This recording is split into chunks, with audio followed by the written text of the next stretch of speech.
So here we are, after the election, we voted, we, pick who we want for president. And this is one of those things where I always tell you, it doesn't matter who the president is or whatever. Everything has to go through Congress first. Congress themselves, with a large majority, can pass any and all laws they want without even, much less, talking to the president, much less getting him to sign it into law. And we have, again, this lame duck session taking place now. We got the holiday weekend with Thanksgiving and whatnot. We just had the elections, and not nearly a peep from the media, the complicit media, that we are essentially, through Congress, passing a lame duck bill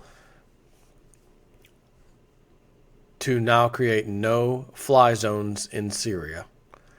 And every time I hear something like this, I think to myself, who in the hell do we think we are? Who in the hell do we think we are, setting up a no-fly zone in a sovereign country's airspace? Pick your country. Doesn't matter who. You're telling them that even the government, you can't fly there either. You can't fly in your own airspace. Can you imagine knocking on some random person's door? You just drive for hours, stop somewhere, knock on the door. They say, who is it? You really don't care. You actually kick the door down, set up shop in their house, tell them we're going to be here for a little while. But we're here for your own good. We're here to liberate you from this evil out there. And they say, what evil? What evil? They know there's an evil. Well, there's this evil. It's coming. We're here to protect you in advance. And you can't leave. You can't get in your car. It's a no-drive zone. So you can't even get in your car and leave. You just have to stay put. Trust us. Automatically, if you were the homeowner, would you think of yourself as the enemy? Well, maybe I am in the enemy. I really don't want them to be in here. Of course, they've got guns and weapons, so I kind of don't have a choice. But maybe I am the enemy.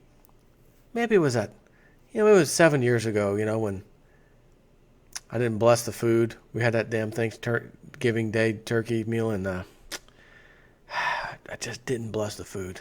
Maybe is that what this is? No.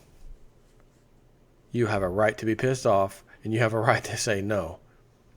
But when it's the big bully who's at your door, it's kind of hard to say no. And the big bully has control of the world's media, essentially, mainstream media, and tells the rest of the world, we're not a bully, number one. And number two, they've got a problem over there at their house, so to speak. The guy's using sarin gas in his own people. He has weapons of mass destruction, perhaps you've heard of. Or maybe from 1990 90 or 91, incubator baby story. Incubator babies. Remember that? Iraq. Went into Kuwait. Saddam. Little girl comes out on TV and cries. I was in the hospital. They had that baby. The troops came in from Iraq and took the babies out of the incubators and left the babies on the floor to die. Oh, she's the ambassador's niece. Oh, to Kuwait and U.S.? Yes. Oh. Well, that didn't come out till 6 months later, when it was far too late to do anything. We had already went in there and kicked, ass all over the place. So the media, of course, is going to tell us, no, Assad's the bad guy, just like Gaddafi was the bad guy in Libya, just like, what was his name in Egypt? I can't think of his name. He was the bad guy. All right, it's just whoever doesn't toe the line is the bad guy. And we use our media to show you fake stuff, fake news. As I said the other day, I told you about it. And it's a fairly recent video they showed, CCTV camera footage, Middle East somewhere. I believe it was actually Syria. Guys get out of a car, walk over to this vehicle, drop something inside, which is a bomb. They start to take off. It goes off, explodes. Another white van pulls up. A bunch of people get out, start laying on the ground as if they just got hurt. Ambulance comes in. They start helping people out of the scene. And I'm thinking to myself as I'm watching this, this is a Middle Eastern operation, third world country style. Can you imagine what they're doing in America that passes for real news? Oh, wait a minute. Anyone ever heard of the Sandy Hook school shooting? Have you heard of the Orlando Pulse nightclub? Same thing.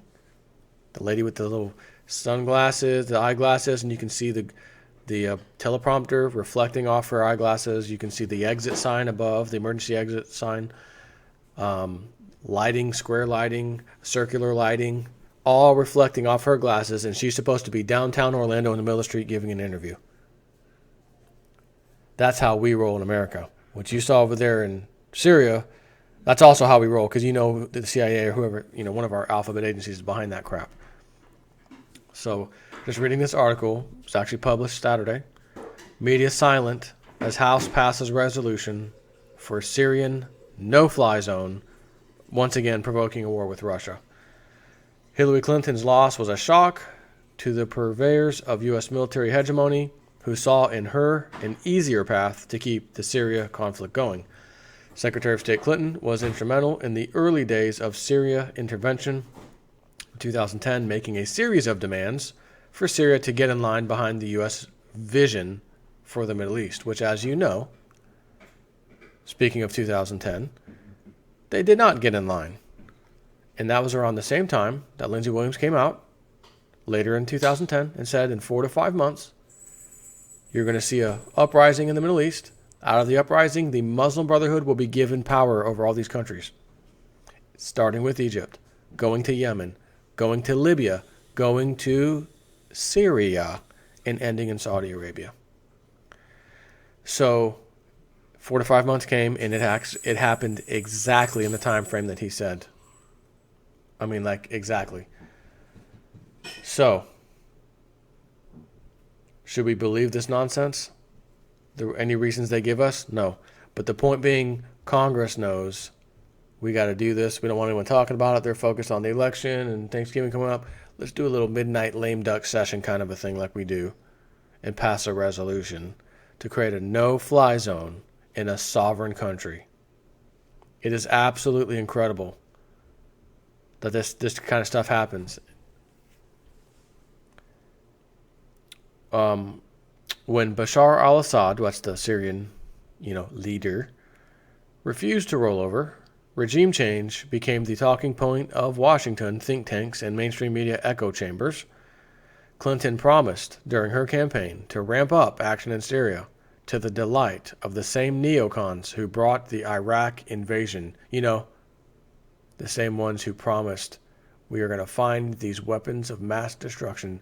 If I had $1 for every time Dick Cheney was out in front of some damn podium, in front of some mainstream news camera somewhere, WMDs, WMDs, WMDs, I'd be rich.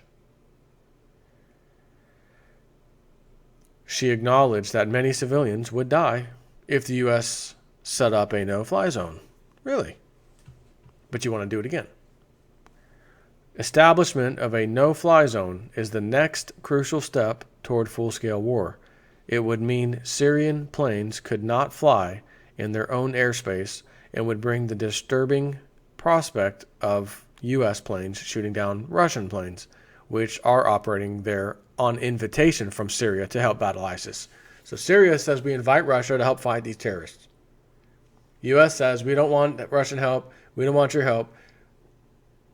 We don't want you even flying in your own country. We'll take care of this. No-fly zone imposed on you. Excuse me? This is how absurd this is. So knowing this, understand that your Congress, both sides of the aisle, right? That's how they say that, both sides of the aisle. They want to do this.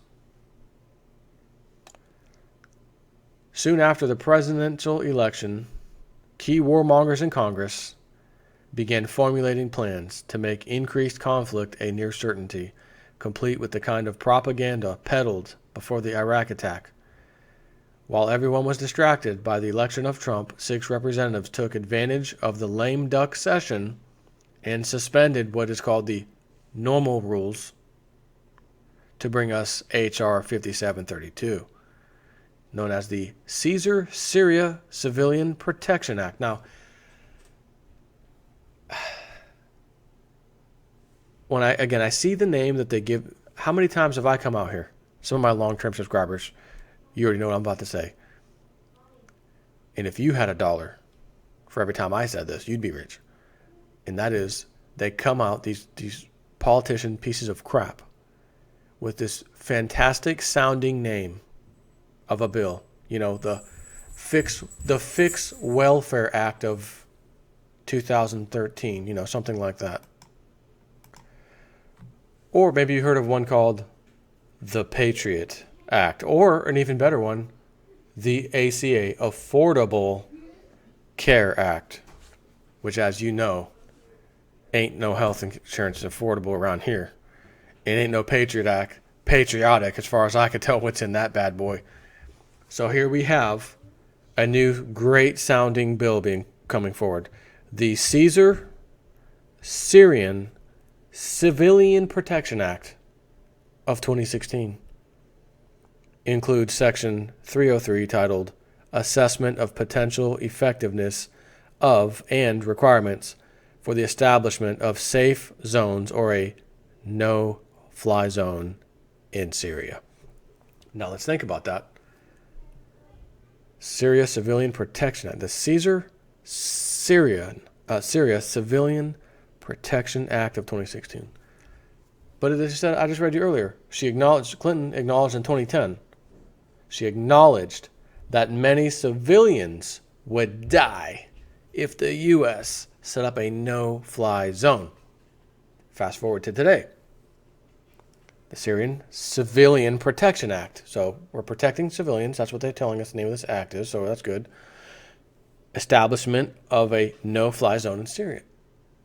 Wait a minute. Brain cannot compute. You're telling me the name of this protects civilians, but you've already said if we set up a no-fly zone, civilians will be hurt, killed.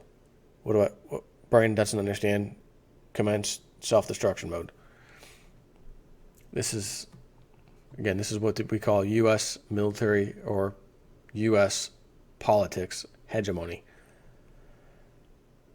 Late in the day on November 15th, 1 week after the U.S. elections, the lame duck Congress convened in special session with normal rules suspended so the House could pass Resolution 5732, the Syria Civilian Protection Act, calling for intensifying the already harsh sanctions on Syria, assessing the imposition of a no-fly zone inside Syria to prevent the Syrian government from flying, and escalating efforts to press criminal charges against Syrian officials.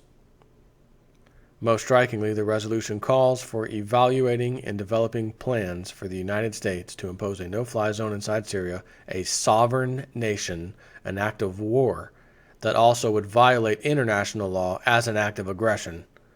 It also could put the U.S. military in the position of shooting down Russian aircraft, which then would what? Have the Russians very upset at us and wanting to shoot back. And imagine if you can pull this off before Donald Trump takes office. The suspension of the rules procedure is supposed to be used for non-controversial bills, such as naming post offices.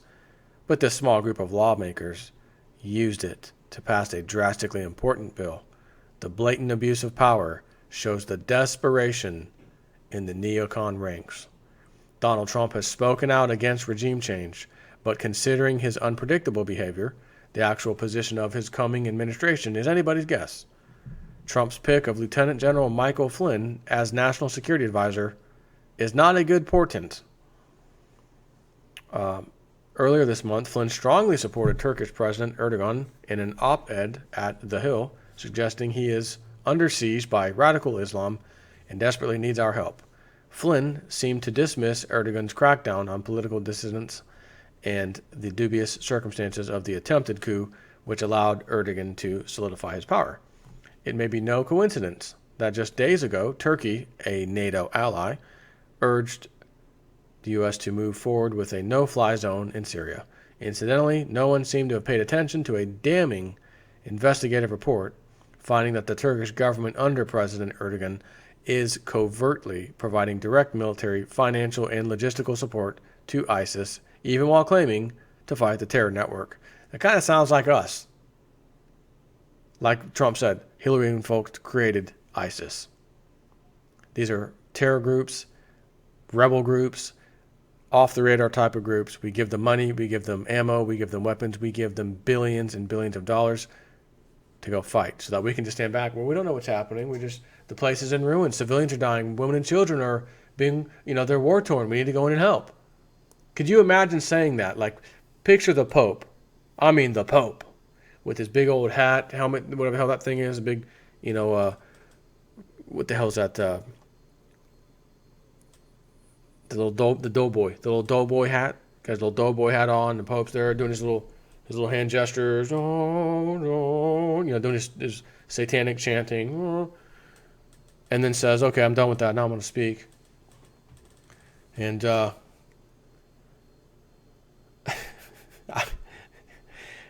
be honest, I don't even think I want to go there. I'm not even going to go there. I'm going to stop right now. I'm stopping right now. Bottom line, this is what we do over there. We hire these people. We sit back like nothing happened. Hey, what's happening? Oh, there's a war over there. There's poor people. We need to help. And imagine saying that, and then behind the camera, when the camera's off, you see big piles of money going to these people that you just saw someone saying on TV, we got to help these poor innocent civilians because these terrorists are attacking them, and we got to help. Their leader, the Assad guy, he's bad news too. And then when the cameras are cut, you see piles of money going to these bad guys he was just talking about. The ISIS guys. Could you imagine how upset you'd be if you saw that? That's why they control the media, so you can't see that.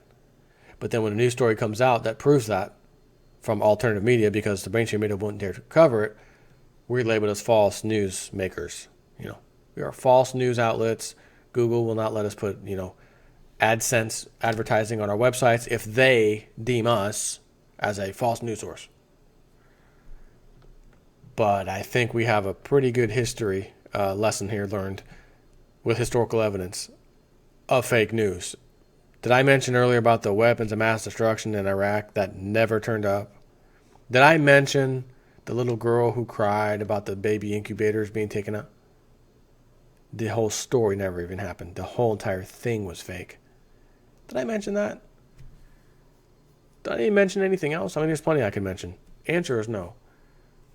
But this goes to show you that just a few key congressmen or women can get together.